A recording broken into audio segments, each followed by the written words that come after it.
Jake Miller watched the transport shuttle disappear into the black sky, its engines fading to nothing. For the first time in 6 months he was completely alone.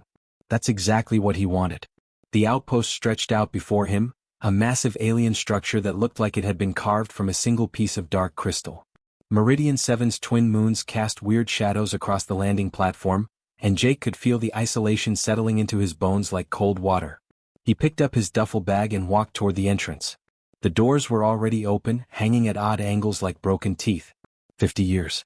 That's how long this place had been empty. The HFY had built it, used it, and then just vanished one day. Nobody knew why. Nobody cared enough to find out. When the salvage rights went up for auction, Jake bought them for less than the cost of a used shuttle. The broker had warned him that 3 survey teams had tried to make something of the place and all of them left within a week, muttering about compatibility issues and weird power fluctuations. Jake didn't care. He had enough credits to last a year, maybe 2 if he was careful. That was all he needed. Time to forget. Time to stop seeing the faces of his unit every time he closed his eyes. The inside of the outpost was nothing like human construction. The corridors curved in ways that didn't make sense, and the walls looked organic, like they'd been grown instead of built. They glowed faintly, a soft blue-green light that pulsed like a heartbeat.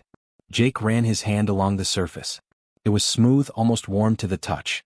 His footsteps echoed in the empty space, the sound bouncing off walls that seemed to swallow and amplify it at the same time. He found what he thought was a control room on the 2nd level.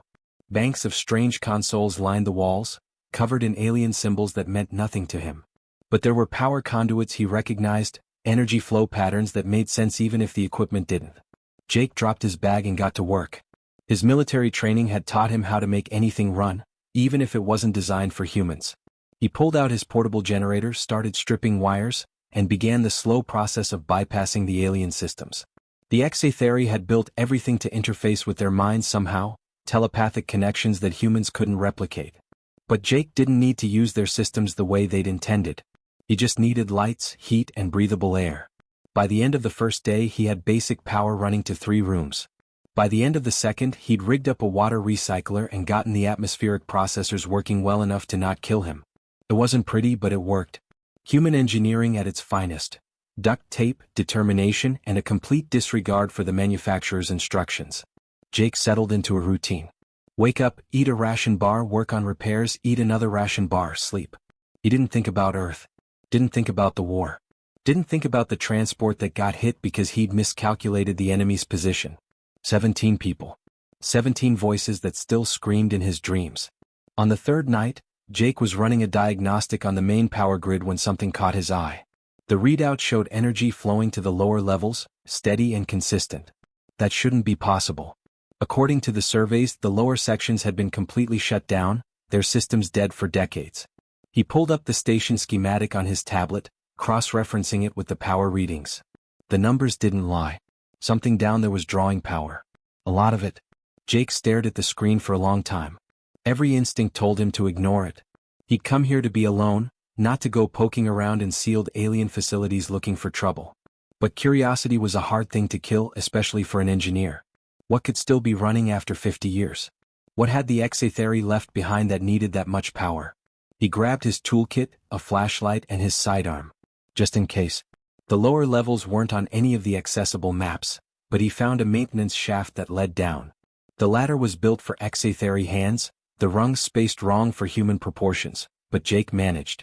The air got colder as he descended. The glow from the walls faded to almost nothing. His flashlight beam cut through the darkness, reflecting off surfaces that looked wet but weren't. He could hear something now, a low hum that vibrated through the metal under his boots. It sounded almost like breathing. Jake reached the bottom of the shaft and found himself in a corridor that stretched into blackness. The power readings on his handheld scanner spiked. Whatever was down here, it was just ahead. He took a breath, checked his weapon one more time, and walked forward into the unknown. The door wasn't meant to be opened by human hands. Jake could see that right away. It was made of some kind of metal that his scanner couldn't identify, seamless and smooth like it had been poured in place. No handles, no obvious control panel, just a surface that hummed with energy when he touched it. He tried everything he could think of. Voice commands in standard, in the few HFY phrases he picked up from old databases, even banging on it with a wrench out of frustration. Nothing worked. Finally, Jake went back up to his makeshift workshop and grabbed his plasma cutter. It was military grade, designed to slice through ship hulls during salvage operations. If anything could get through that door, this could. The cutting process was slow and painful. The metal resisted, seeming to repair itself as fast as he could cut. Jake had to stop every 20 minutes to let the cutter cool down, wiping sweat from his forehead and wondering if this was worth it. Maybe the power readings were just a glitch. Maybe there was nothing down here but old batteries slowly draining. But something kept him going, some nagging feeling that he needed to see what was behind that door. 3 hours later, he'd cut a hole big enough to squeeze through. Jake grabbed his flashlight and climbed into the chamber beyond. The sight stopped him cold. The room was enormous, easily the size of a small warehouse. But it wasn't empty. Rows and rows of transparent pods lined the walls, maybe 50 of them, each one glowing with a soft golden light. And inside each pod was a HFY.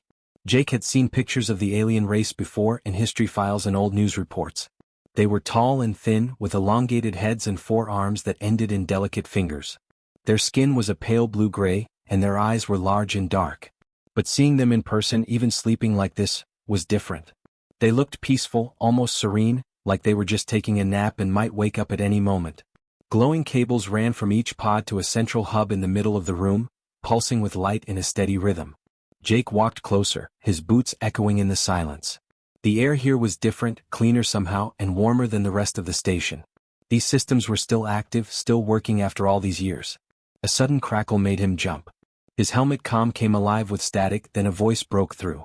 It was speaking standard, but the words were broken and distorted, like an old recording that had degraded over time. Human, detected. Warning, unauthorized access to, restricted area. Jake's hand went to his weapon instinctively. Who's there? Show yourself. I am. Beta. Station intelligence. This unit has maintained protocols for 47 years, 3 months, 18 days. An AI. Jake relaxed slightly. Vatha, what is this place? Who are these people? There was a long pause filled with static. When the voice came back, it sounded almost sad. They're the crew. My crew. Please, you must help them. Jake looked at the sleeping HFY. What happened here? The AI's explanation came in fits and starts, like it was struggling to form the words. A plague had hit the outpost suddenly without warning. It was biological, aggressive, targeting HFY neural tissue. The crew had no cure, no way to fight it. Their only option was to enter these hibernation pods and wait for rescue. The AI had sent out distress signals on every frequency it could access, calling for help that never came. The collective collapsed, Vatha said. Civil war. Scattered. No one responded. I waited. I maintained. I kept them alive. For 50 years? Jake asked. 47 years, 3 months, 18 days, Vatha corrected. But the biosystems are failing. Power reserves, declining. In 3 months, perhaps less, they will die. I cannot save them alone. Jake walked along the rows of pods, looking at the faces inside. They looked so peaceful. He wondered if they were dreaming, if they knew how much time had passed. Why didn't anyone help? The survey teams that came through here, why didn't they do something? They tried, Vatha said, and now the AI definitely sounded sad.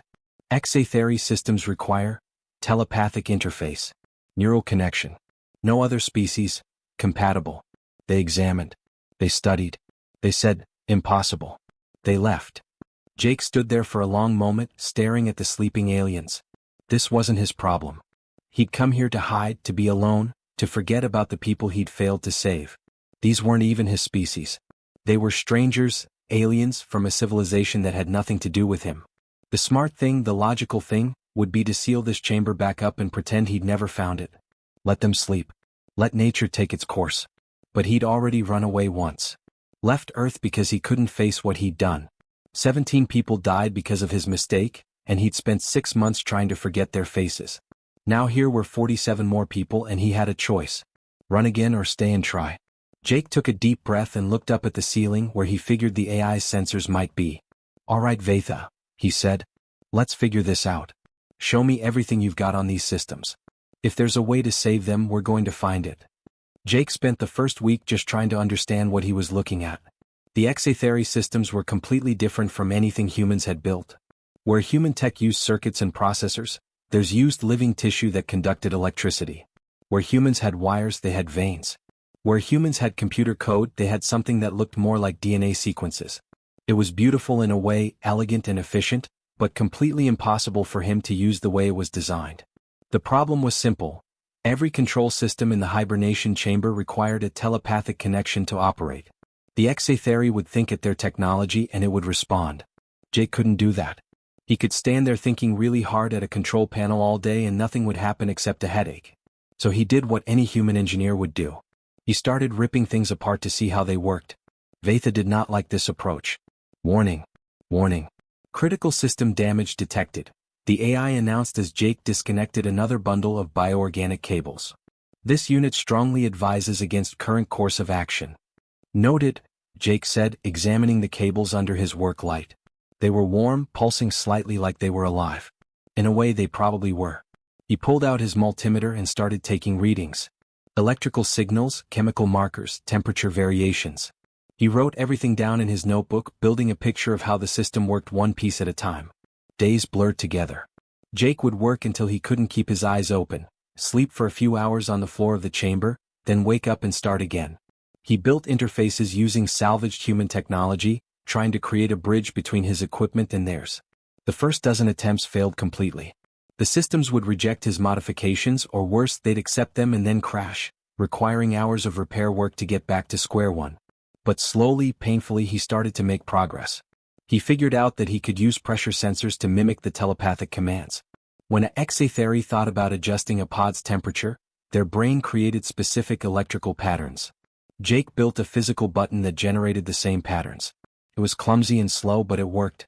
One control at a time, he created mechanical versions of their telepathic interface.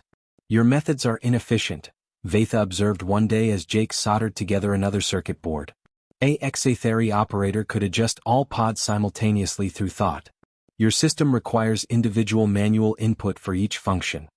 Yeah, well, I'm working with what I've got, Jake muttered. His back hurt from bending over the workbench and he'd burned his finger twice in the last hour. We don't do elegant. We do functional. Curious, Vaitha said. There was something in the AI's voice that Jake hadn't heard before. Interest maybe. The HFY always sought perfection in design. Your species seems content with sufficiency. Perfection takes too long, Jake said, testing his new interface. Sometimes good enough is good enough. 3 weeks in, he managed to stabilize the power flow to the hibernation pods. The life support systems had been fluctuating, each pod getting slightly different amounts of nutrients and oxygen. Jake's crude control panel let him balance everything out manually. It meant checking every pod twice a day and making adjustments, but the readings improved. The HFY looked healthier, their vital signs stronger. Vaitha seemed almost pleased. The sleepers' conditions are improving. They are aware of your efforts. Jake looked up from his work. They can sense what's happening out here? In a limited way. They exist in a shared dream state connected through the neural network. They know someone is trying to help them. They simply do not understand how it is possible. That gave Jake an idea. If they were all connected through the network, maybe he could send them a message.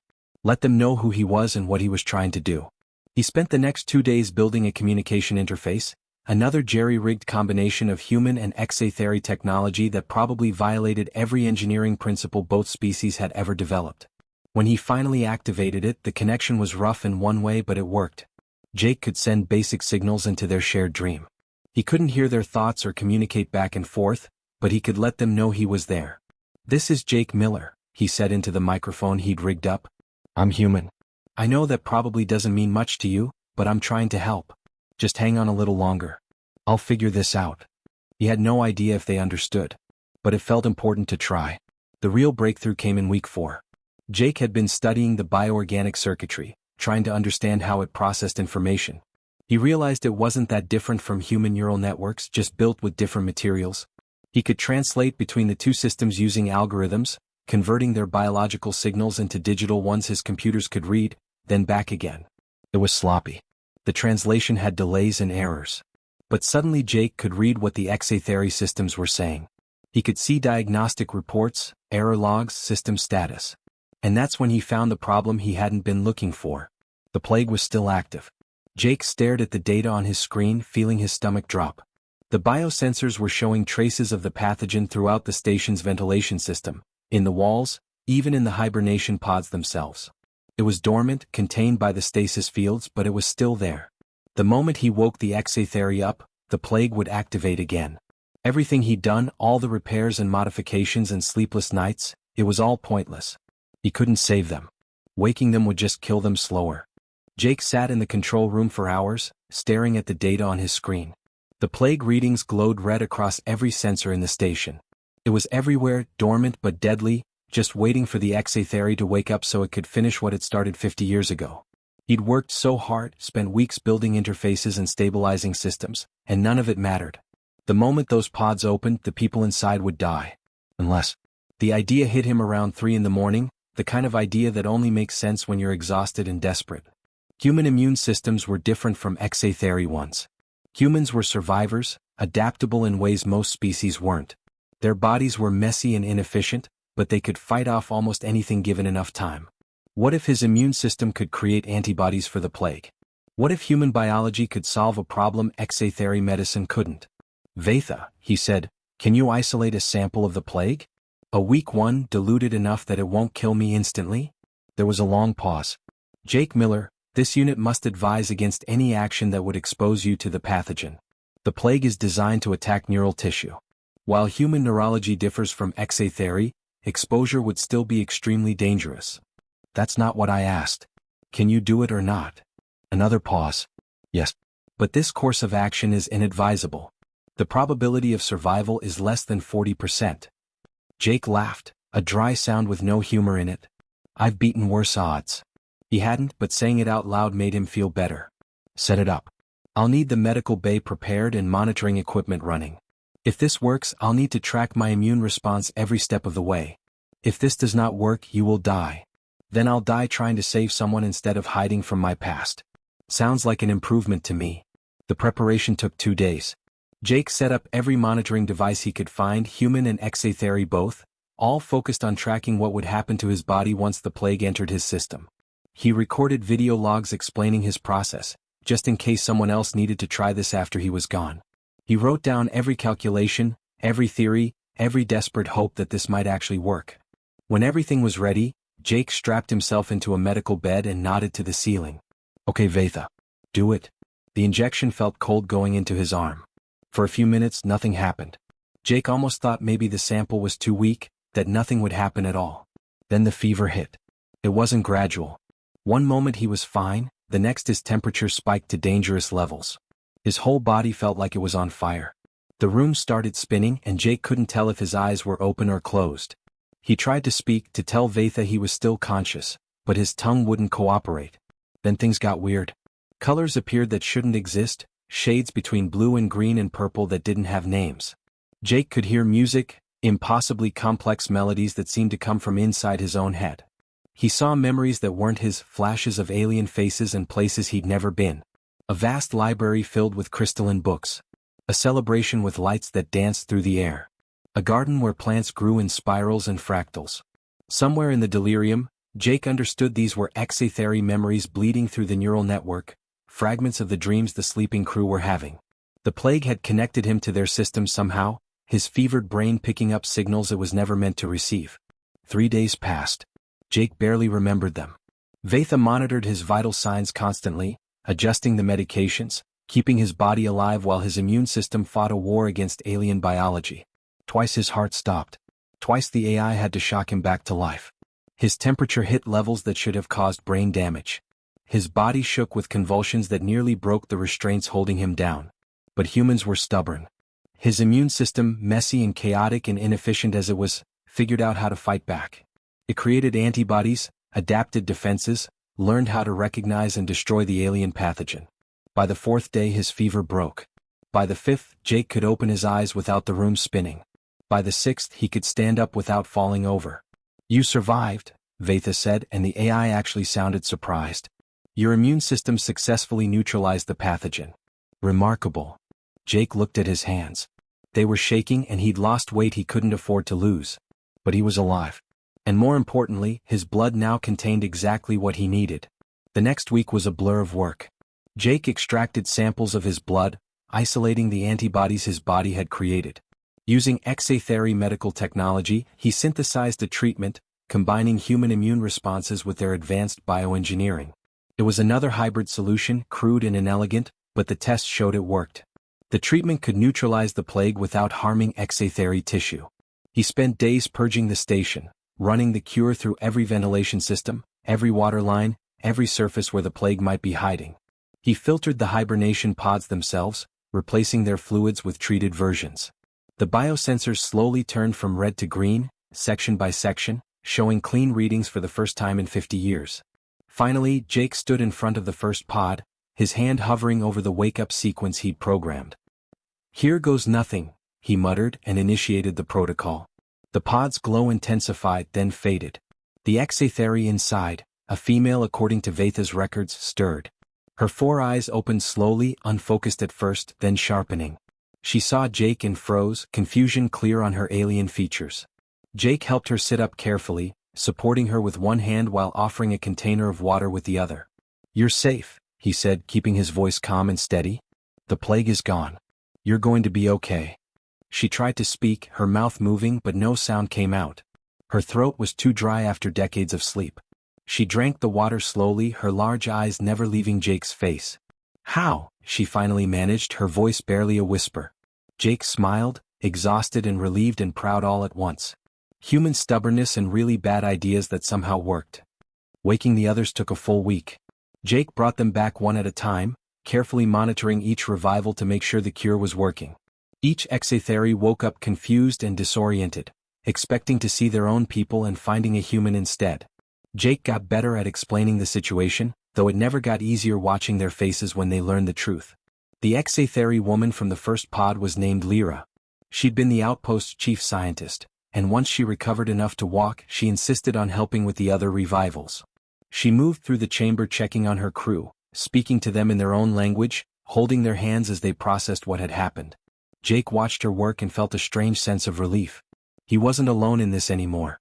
By the third day, 10 HFY were awake and moving around.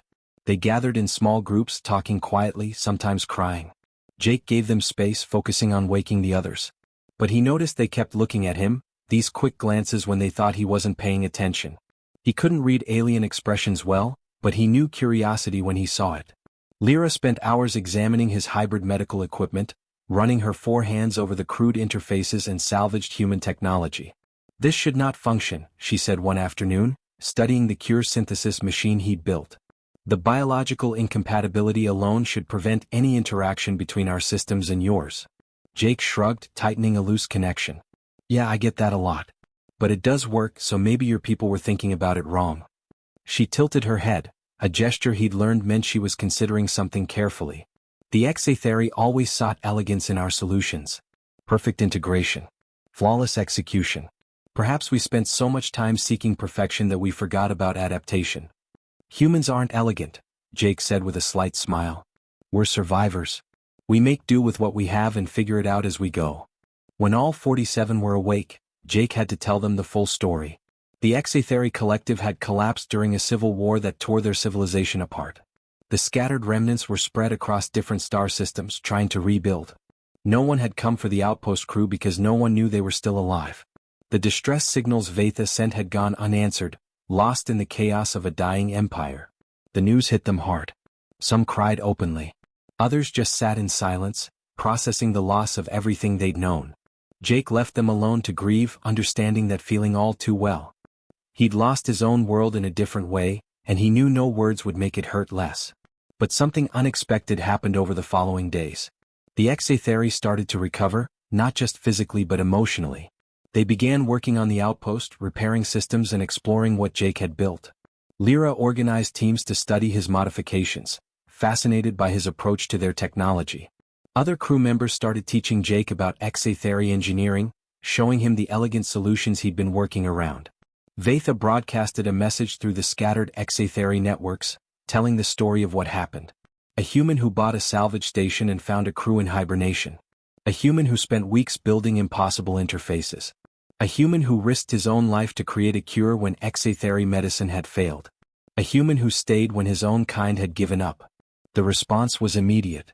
Within days, HFY ships started arriving, refugees and scientists and families looking for a new home. Then human vessels showed up, diplomats and researchers who suddenly realized something important was happening on this forgotten outpost. Jake found himself in the middle of something he never intended to create. The human diplomats wanted to interview him, to understand how he'd made first contact work when every official attempt had failed. The HFY wanted to study his methods, to learn this human approach to problem solving. Everyone wanted something from him, and Jake felt himself starting to panic, that old urge to run rising in his chest. Lyra found him one evening sitting alone on the landing platform, watching the ships come and go. She sat beside him, her movements graceful even in Meridian 7's lower gravity. "You came here to hide," she said quietly. "Now you are the bridge between two species." Jake looked out at the stars. "I just fixed some broken equipment. I didn't mean for any of this to happen. The most important things rarely happen because we intend them."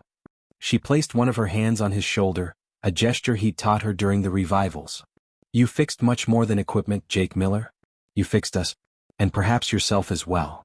Jake thought about that.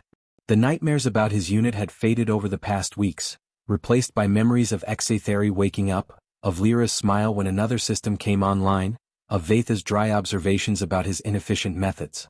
The guilt was still there, probably always would be, but it felt different now. Lighter. "Vaitha suggested making this a joint research facility," Jake said. "Humans and HFY working together. Learning from each other. What do you think?" "I think," Lyra said, "that this outpost has already become something neither of our species could have built alone. Why stop now?" Jake smiled. She was right.